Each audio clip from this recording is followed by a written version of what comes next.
सोचो एक ऐसी दुनिया जो हमारे सूरज से इतनी दूर है कि वहां तक सूरज की रोशनी पहुंचने में पूरे 5 घंटे से भी ज्यादा का वक्त लग जाता है। एक ऐसी जगह जहां का तापमान -230 डिग्री सेल्सियस तक गिर जाता है, जो कि इतना ठंडा है कि अगर तुम वहां एक गिलास पानी लेकर जाओ तो वो 1 सेकेंड में बर्फ से भी ज्यादा सख्त पत्थर जैसा बन जाएगा। और सबसे क्रेजी बात यह है कि इस दुनिया पर 1 साल पूरा होने में हमारे धरती के 248 साल लग जाते हैं। मतलब अगर तुम वहां पैदा हुए होते तो अभी तक तुम्हारा पहला बर्थडे भी नहीं आया होता। ये है प्लूटो, जो कभी हमारे सोलर सिस्टम का 9वां प्लैनेट हुआ करता था, मगर आज इसे प्लैनेट की लिस्ट से निकाल दिया गया है। और आज हम इसकी पूरी कहानी जानेंगे कि आखिर प्लूटो है क्या चीज और क्यों ये इतना खास है, और क्या वहां पर जिंदगी हो सकती है। तो चलो शुरू करते हैं एकदम बेसिक से। अगर तुमने कभी रात को आसमान में तारे देखे हैं तो तुम्हें पता होगा कि हमारा सोलर सिस्टम यानी सूर्यमंडल कितना बड़ा है। हमारे सूरज के चारों तरफ 8 प्लैनेट्स घूमते हैं, जिनमें सबसे पहले है मर्क्यूरी, फिर वीनस, फिर हमारी अपनी धरती, फिर मार्स, फिर जुपिटर, फिर सैटर्न, फिर यूरेनस और फिर नेपच्यून। मगर एक टाइम था जब इस लिस्ट में एक और नाम होता था, जो था प्लूटो, और वो था हमारे सोलर सिस्टम का 9वां और सबसे आखिरी प्लैनेट। और पूरे 76 साल तक ये हमारे सोलर सिस्टम का 9वां प्लैनेट रहा। मगर साल 2006 में साइंटिस्ट्स ने प्लूटो को इस लिस्ट से बाहर निकाल दिया। आज भी कई साइंटिस्ट इस फैसले से सहमत नहीं है और वो चाहते हैं कि इस रूल को बदला जाए। अब चलो प्लूटो के बारे में कुछ और इंटरेस्टिंग बातें जानते हैं, जो इसे एक बहुत ही यूनिक और खास जगह बनाती है। सबसे पहली बात यह है कि प्लूटो इतना छोटा है कि अगर तुम इसे हमारी धरती के साथ कंपेयर करो तो ये हमारे चांद से भी छोटा है। हाँ, तुमने सही सुना, हमारा चांद जो हमारी धरती के चारों तरफ घूमता है वो प्लूटो से बड़ा है। प्लूटो का डायमीटर सिर्फ 2374 किलोमीटर है, जबकि हमारे चांद का डायमीटर 3475 किलोमीटर है। मतलब अगर तुम 6 प्लूटो को एक लाइन में रखो तो वो मिलकर भी धरती जितने बड़े नहीं होंगे। ये इतना छोटा है कि तुम इसे एक दिन में कार से भी घूम सकते हो अगर वहां रोड होती तो। दूसरी बहुत ही इंटरेस्टिंग बात यह है कि प्लूटो का एक दिल है। हाँ, तुमने सही सुना। जब साल 2015 में नासा का न्यू होराइजन स्पेसक्राफ्ट प्लूटो के पास से गुजरा और उसने प्लूटो की हाई रेजोल्यूशन फोटोज भेजी तो पूरी दुनिया हैरान रह गई, क्योंकि प्लूटो की सतह पर एक बहुत बड़ा दिल के शेप का एरिया दिख रहा था। इसे अब ऑफिशियली टॉम्बो रिजियो कहते हैं, उस साइंटिस्ट के नाम पर जिसने प्लूटो को खोजा था।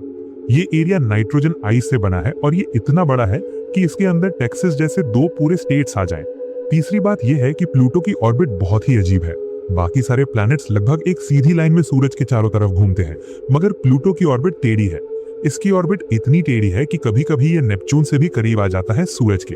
मतलब कुछ सालों के लिए प्लूटो सूरज का 8वां सबसे करीब का ऑब्जेक्ट बन जाता है और नेपच्यून 9वां।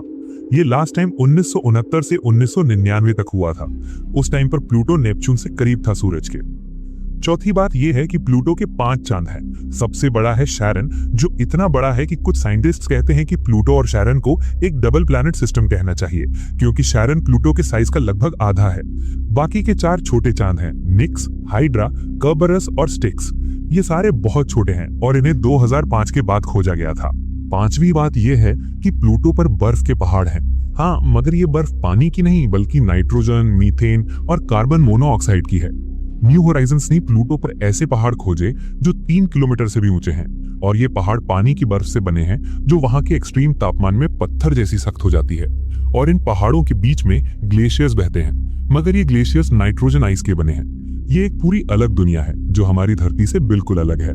छठी बात यह है कि प्लूटो का एटमॉस्फेयर है। हाँ, इतने छोटे साइज के बावजूद प्लूटो के पास एक पतला सा एटमॉस्फेयर है जो मेनली नाइट्रोजन से बना है, और इसमें थोड़ा मीथेन और कार्बन मोनोऑक्साइड भी है। मगर सबसे इंटरेस्टिंग बात यह है कि ये एटमॉस्फेयर स्थिर नहीं रहता। जब प्लूटो सूरज के करीब होता है तो इसकी सतह पर की बर्फ थोड़ी गर्म होकर गैस में बदलती है और एटमॉस्फेयर बनाती है, और जब प्लूटो सूरज से दूर जाता है तो ये गैस वापस बर्फ बनकर सतह पर गिर जाती है, मानो जैसे प्लूटो सांस ले रहा हो। 7वीं बात यह है कि प्लूटो का कलर लाल और भूरा है। बहुत लोग सोचते हैं कि प्लूटो सफेद या ग्रे होगा क्योंकि वहां बर्फ है, मगर असल में प्लूटो का रंग लाल भूरा है। इसकी वजह है थोलिन्स, जो एक ऑर्गेनिक कंपाउंड है। जब सूरज की अल्ट्रावायलेट किरणें प्लूटो के एटमॉस्फेयर में मौजूद मीथेन पर पड़ती हैं तो ये थोलिन्स बनते हैं और ये सतह पर गिरकर प्लूटो को लाल भूरा रंग देते हैं। अब आते हैं सबसे इंपॉर्टेंट सवाल पर कि क्या प्लूटो पर जिंदगी हो सकती है। तो देखो, इस सवाल का जवाब थोड़ा कॉम्प्लिकेटेड है। अगर हम धरती जैसी जिंदगी की बात करें, जैसे इंसान, जानवर, पेड़ पौधे, तो इसका जवाब है बिल्कुल नहीं। क्योंकि प्लूटो इतना ठंडा है कि वहां का तापमान -230 डिग्री तक जाता है, जहां पर कोई भी जीवित चीज सरवाइव नहीं कर सकती। वहां पर लिक्विड पानी नहीं है सतह पर, जो जिंदगी के लिए जरूरी है, और वहां का एटमॉस्फेयर इतना पतला है कि कोई भी जीव वहां सांस नहीं ले सकता। मगर यहाँ पर एक बहुत ही इंटरेस्टिंग बात है जो साइंटिस्ट को एक्साइटेड कर रही है। कुछ रिसर्च बताती है कि प्लूटो की सतह के नीचे एक सब सरफेस ओशन हो सकता है, यानी जमीन के अंदर एक समंदर। ये आइडिया सुनने में क्रेजी लगता है कि इतनी ठंडी जगह पर समंदर कैसे हो सकता है, मगर इसके पीछे साइंस है। देखो, प्लूटो की कोर यानी बीच का हिस्सा रॉकी है और वहां पर रेडियो एक्टिव एलिमेंट्स हो सकते हैं। ये एलिमेंट्स धीरे धीरे डीके होते हैं और गर्मी पैदा करते हैं। ये गर्मी ऊपर की बर्फ को पिघलाकर पानी बना सकती है, और अगर वहां पर पानी है तो थ्योरेटिकली वहां पर माइक्रोबियल लाइफ यानी बहुत छोटे छोटे जीव हो सकते हैं। हमारी धरती पर भी ऐसी जगह हैं जहां सूरज की रोशनी नहीं पहुंचती मगर जिंदगी है, जैसे समंदर के तल में जहां ज्वालामुखी गर्म पानी छोड़ते हैं। वहां पर ऐसे बैक्टीरिया और जीव रहते हैं जिन्हें सूरज की रोशनी की जरूरत नहीं होती, वो केमिकल एनर्जी से जिंदा रहते हैं। तो अगर प्लूटो के अंदर भी ऐसे कंडीशंस हैं तो वहां पर भी ऐसी लाइफ हो सकती है, मगर ये अभी सिर्फ थ्योरी है और इसे प्रूव करने के लिए हमें वहां मिशन भेजना होगा, जो अभी बहुत मुश्किल है। अब बात करते हैं न्यू होराइजन्स मिशन की, जो इतिहास का सबसे एक्साइटिंग स्पेस मिशंस में से एक है। ये मिशन जनवरी 2006 में लॉन्च हुआ था और इसे प्लूटो तक पहुंचने में 9.5 साल लग गए। जब ये लॉन्च हुआ था तब प्लूटो अभी भी एक प्लैनेट था, और जब ये वहां पहुंचा तब तक प्लूटो ड्वार्फ प्लैनेट बन चुका था। ये स्पेसक्राफ्ट अब तक की सबसे फास्टेस्ट स्पीड से लॉन्च किया गया था। इसकी स्पीड थी लगभग 58,000 किलोमीटर प्रति घंटा, जो कि एक गोली से भी तेज है, और फिर भी इसे प्लूटो तक पहुंचने में इतने साल लगे। इससे तुम अंदाजा लगा सकते हो कि प्लूटो हमसे कितना दूर है। जुलाई 2015 में न्यू होराइजन्स प्लूटो के सबसे करीब पहुंचा। वो प्लूटो से सिर्फ 12,500 किलोमीटर दूर से गुजरा और उसने हजारों तस्वीरें और डेटा कलेक्ट किया। इन तस्वीरों ने पूरी दुनिया को हैरान कर दिया, क्योंकि किसी ने सोचा नहीं था कि प्लूटो इतना खूबसूरत और इतना कॉम्प्लेक्स होगा। उन तस्वीरों में वो दिल के शेप का एरिया दिखा, वो बर्फ के पहाड़ दिखे, वो ग्लेशियर्स दिखे और बहुत कुछ दिखा जो किसी ने इमेजिन भी नहीं किया था। सबसे सरप्राइजिंग बात ये थी कि प्लूटो जियोलॉजिकली एक्टिव है, मतलब वहां पर अभी भी चीजें चेंज हो रही हैं।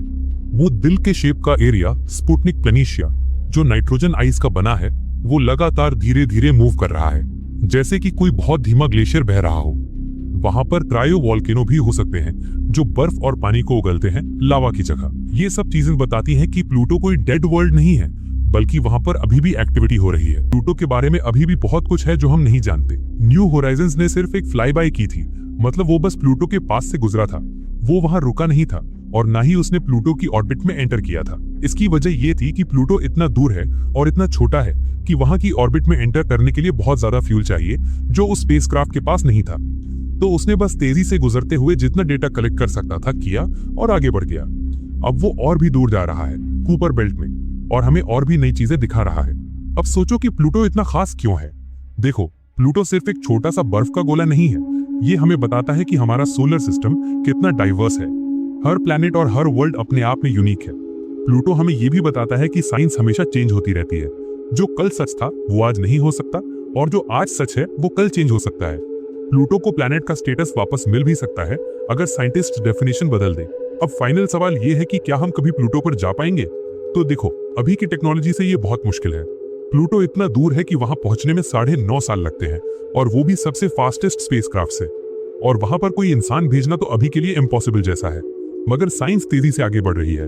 हो सकता है कि आने वाले 50 या 100 सालों में हमारे पास ऐसी टेक्नोलॉजी हो जो हमें प्लूटो तक ले जा सके, और शायद तब हम वहां जाकर खुद देख पाएं कि वो दिल के शेप का एरिया असल में कैसा दिखता है। तो ये थी प्लूटो की पूरी कहानी। एक छोटी सी दुनिया जो हमारे सूरज से इतनी दूर है कि वहां का एक दिन हमारे 6 दिनों के बराबर होता है। एक ऐसी जगह जहां बर्फ के पहाड़ हैं और नाइट्रोजन के ग्लेशियर्स बहते हैं। एक ऐसा वर्ल्ड जिसका अपना दिल है।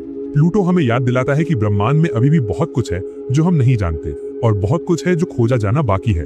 और शायद यही सबसे खूबसूरत बात है साइंस के बारे में, कि जितना हम जानते हैं उससे कहीं ज्यादा हमें जानना बाकी है।